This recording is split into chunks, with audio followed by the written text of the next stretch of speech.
প্ৰথমে শুকান জলকীয়াখিনি ভাজিব। এইখিনি আধা ভাজা হ'লে ইয়াতে জালুক আৰু ক'লা জিৰা দিম। জুইত লাহে লাহে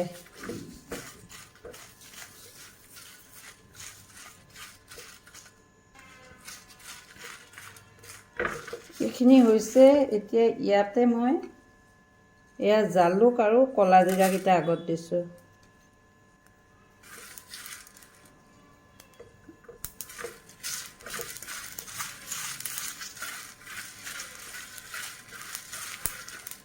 ক'লা জিৰাকেইটা ফুটিছে, তিলখিনি দি দিছোঁ লগতে।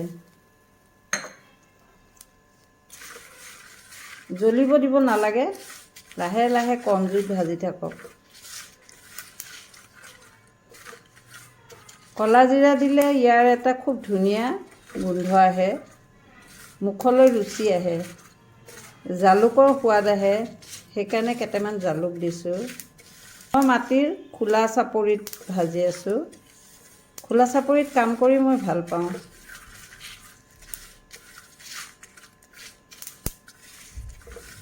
তিল চাউল সদায় খোলা চাপৰিত ভাজিব লাগে, তেতিয়া ভাল। এইখিনি ভাজা হৈ ইয়াতে অকণমান সৰিয়হৰ তেল দিছোঁ। এই আদা নহৰুখিনি অকণমান ভাজি ল'ব লাগিব, আৰু লগত কেঁচা জলকীয়া।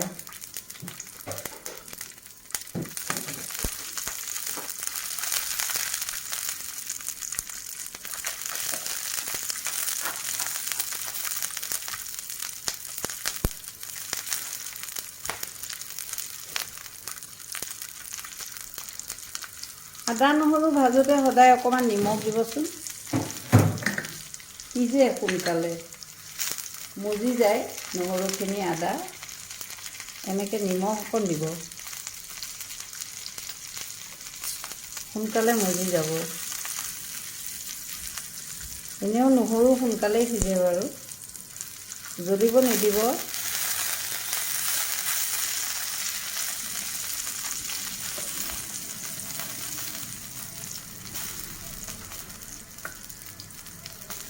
চাটনি বনালে সকলো বস্তু জোখৰ হ'ব লাগে, তেতিয়াহে সোৱাদ হয়। তিল লৈছোঁ, তিলৰ জোখৰে মই সকলো বস্তু দিছোঁ।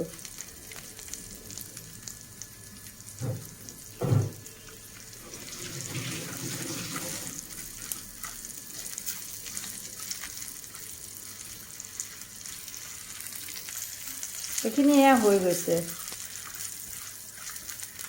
এতিয়া নমাই একেলগ কৰিম।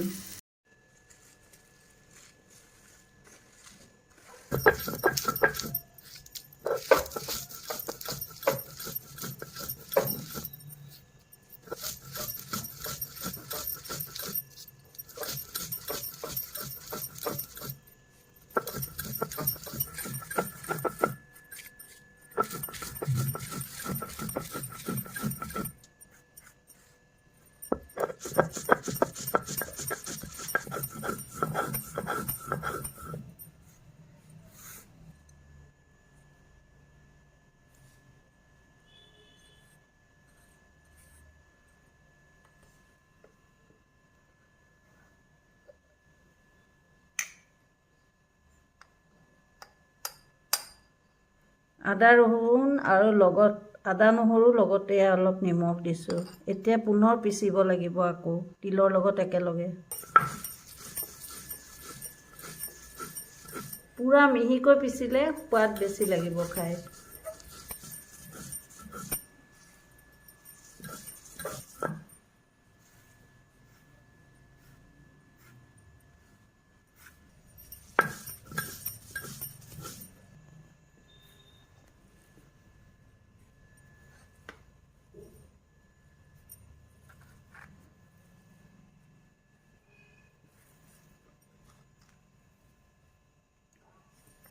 বহুত সোৱাদ, ট্ৰাই কৰিবচোন আপোনালোকে সকলোৱে এনেকৈ বনাবলৈ তিলৰ চাটনি।